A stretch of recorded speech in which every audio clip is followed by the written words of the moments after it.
ఈ వీడియోలో article 5 explain చేస్తానండి. This is part 2 of Indian constitution, part 2 citizenship, part 2 citizenship.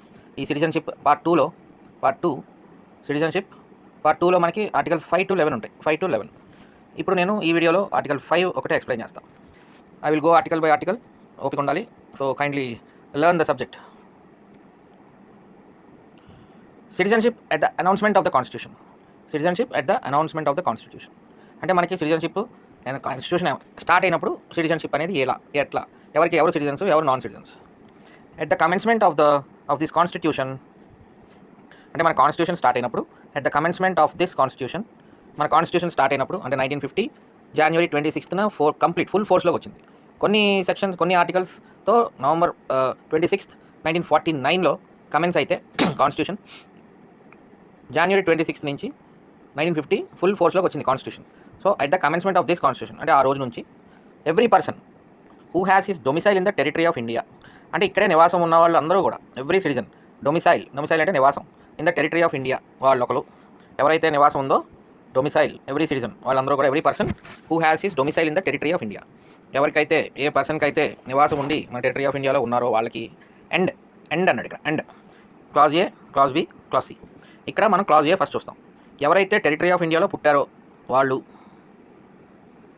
Either of whose parents was born in the territory of India అంటే ఒక వ్యక్తి ఇక్కడ ఉన్నారు మన భారతదేశంలో, వాళ్ళలో వాళ్ళ పేరెంట్స్ తల్లి కానీ తండ్రి కానీ ఎవరైనా భారత భూభాగంలో మన టెరిటరీ ఆఫ్ ఇండియాలో పుట్టి ఉంటే వాళ్ళు. అలాగే who has been ordinarily resident in the territory of India for not less than 5 years immediately. Not less than 5 years అంటే 5 సంవత్సరాలకు తక్కువ కాకుండా, ఈ కమెన్స్మెంట్ ఆఫ్ ది కాన్స్టిట్యూషన్కి ముందు 5 సంవత్సరాలకి తక్కువ కాకుండా ఎవరైతే ఇక్కడ ఆర్డినరీగా రెసిడెంట్ అయ్యి బతుకుతున్నారో వాళ్ళు ప్రిసీడింగ్ సచ్ కమెన్స్మెంట్ అంటే మన కాన్స్టిట్యూషన్కి జస్ట్ ముందు అనమాట. Shall be a citizen of India. எனக்கு என் பாய் ஃப்ரெண்ட் என்ன சீட் பண்றான்னு தோணிட்டே இருக்கு. அவன் date of birth 11th August 2000. Just ముందు అనమాట. Shall be a citizen of India. Shall be a citizen of India. So ఏమంటున్నారు వన్స్ అగైన్, ఎవరైతే నివాసం ఉందో వాళ్ళు సిటిజన్ ఆఫ్ ఇండియా అంటున్నాడు. తర్వాత ఎవరైతే మన టెరిటరీ ఆఫ్ ఇండియాలో పుట్టారో వాళ్ళు citizen of India, shall be a citizen of India. Either of whose parents was born in the territory of India అంటే ఒక వ్యక్తి యొక్క తల్లి కానీ తండ్రి కానీ ఎవరైనా టెరిటరీ ఆఫ్ ఇండియాలో జన్మిస్తే ఆ పర్సన్ కూడా సిటిజన్ ఆఫ్ ఇండియా. అలాగే ఎవరైతే not less than 5 years immediately preceding such commencement, not less than 5 years immediately preceding such commencement అంటే commencement of this constitution. Not less than 5 years immediately preceding such commencement అంటే commence అయినకి ముందు ఇమీడియట్గా 5 సంవత్సరాల నుంచి తక్కువ కాకుండా ఎవరైతే ఇక్కడ ఆర్డినరీగా రెసిడెంట్ అయ్యారో వాళ్ళు కూడా shall be a citizen of India. మనకి ఇప్పుడు సిటిజన్షిప్ అమెండ్మెంట్ యాక్ట్ అని వచ్చింది కదండి, CAA 2019 యాక్ట్ ఇది. బట్ రీసెంట్గా 2024లో ఇంప్లిమెంటేషన్లో చేశారు. సో ఆ సినారియోలో ఈ సిటిజన్షిప్ అన్న చాప్టర్ కొంచెం ఇంపార్టెన్స్ వచ్చింది. సో ఈ సిటిజన్షిప్లో ఆ సిటిజన్షిప్ అమెండ్మెంట్ ఒకటే అడుగుతాడా, అమెండ్మెంట్ యాక్ట్ గురించి అడుగుతాడా, లేకపోతే అసలు ఎవరు సిటిజన్స్ కారు ఇవన్నీ అడుగుతాడా, బేసిక్స్కి వెళ్తాడా, లేదా కరెంట్ అప్పుడున్న సిటిజన్షిప్ అమెండ్మెంట్ యాక్ట్ 2019 గురించి అడుగుతాడా, రెండు అడగచ్చు. సో ప్రస్తుతానికి మనం బేసిక్ ఆఫ్ ద సిటిజన్షిప్ నేర్చుకుంటున్నాం. So final time at the commencement of this constitution start అయినప్పుడు every person who has his domicile in the territory of India ఎవరికైతే డొమిసైల్ అంటే నివాసం హౌస్ ఉందో, ఇక్కడే ఉంటున్నారో, ఇక్కడ నుంచి అప్పటి నుంచి ఉంటున్నారో, మనం ఇక్కడే ఉన్నాం కదా, మన తల్లిదండ్రులు, మనం అంటే మనం కాదు, మన తల్లులు, మన తండ్రులు, మన తాతలు, ముత్తాతలు అందరూ ఇక్కడే ఉన్న వాళ్ళే కాబట్టి వాళ్ళు shall be a citizen of India. అలాగే who was born in the territory of India at the commencement of this constitution, who was born in the territory of India, at the commencement of this constitution who was born in the territory of India shall be a citizen of India.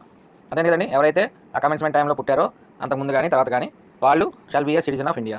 అలాగే either of whose parents at the commencement of this constitution every person either of whose parents అంటే ఆ person యొక్క తల్లిదండ్రుల్లో ఎవరైనా, either అంటే ఎవరైనా అవ్వచ్చు, తల్లి కానీ తండ్రి కానీ was born in the territory of India అయితే shall be a citizen of India.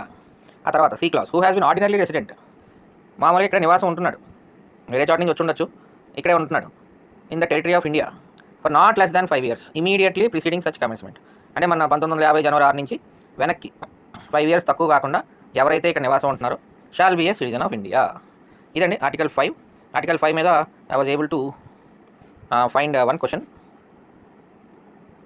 At the commencement of the constitution, what condition was not necessary to be a citizen of India?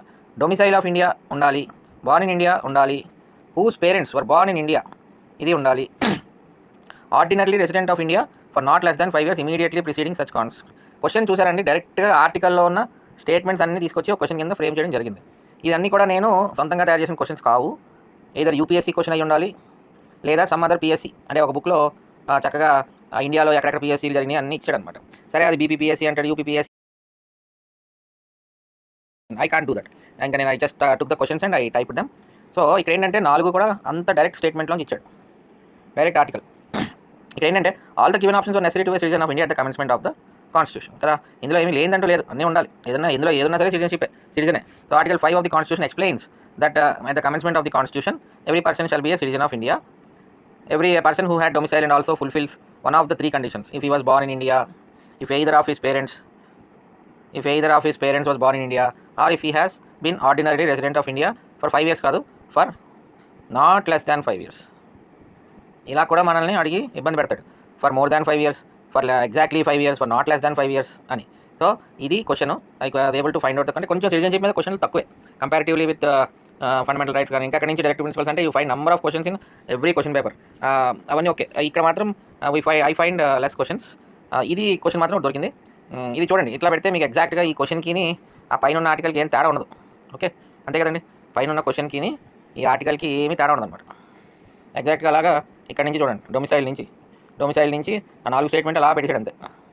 So అదండి article 5, domicile అయ్యి ఉండాలి. And అండి, ఇక్కడ end గుర్తుపెట్టుకోండి. నివాసం అనేది compulsory.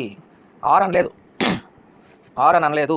Domicile in the territory of India and ఈ మూడిట్లో మళ్ళీ who was born in the territory of India, either of whose parents are born in the territory of India, either of whose parents. అలాగే who was ordinary resident in the territory of India for not less than 5 years immediately preceding such commencement shall be a citizen of India. అదండి, every person who has his domicile in the territory of India అంటే నివాసం ఉన్న ప్రతి వ్యక్తి, every person, and ఆ ఇక్కడే పుట్టిన వాళ్ళు అయితే shall be a citizen of India. ఇక్కడ ఉన్న వ్యక్తికి ఎయిదర్ ఆఫ్ హూస్ పేరెంట్స్, తల్లి కానీ తండ్రి కానీ మన టెరిటరీ ఆఫ్ ఇండియాలో పుట్టి ఉంటే వాళ్ళు సిటిజన్ ఆఫ్ ఇండియా. అలాగే ఇక్కడ నివాసం 5 సంవత్సరాలు తక్కువ కాకుండా అక్కడి నుంచి immediately preceding such commencement of the constitution. So this is article 5. Let us meet in article 6. दोस्तों